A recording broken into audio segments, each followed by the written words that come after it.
So for any of you who are like, Vaja what, miss? Vaginismus is often met with a lot of stigma and shame, which is why you may have never heard of it before. But it's a chronic condition that involves involuntary muscle spasms of the pelvic floor muscles. This can range on a spectrum from uncomfortable to severe. So Amber, is it only a physical condition or can it also be psychological?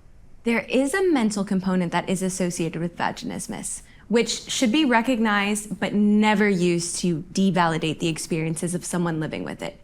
This isn't something that's just made up in someone's mind.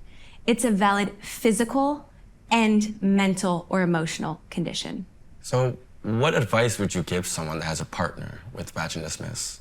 If you or a partner has vaginismus, I recommend communicating and taking things slow.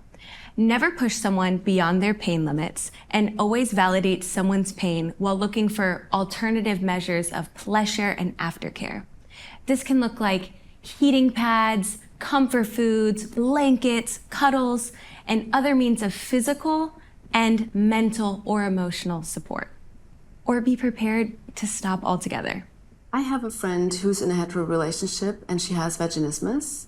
And she says that it's gotten to the point where she cannot have penetrative sex with her partner anymore. I think vaginismus really affects couples. But as you mentioned before, there's such shame related to this topic, so we do not talk about it, especially because we're conditioned to believe that penetration is the ultimate goal when it comes to sex.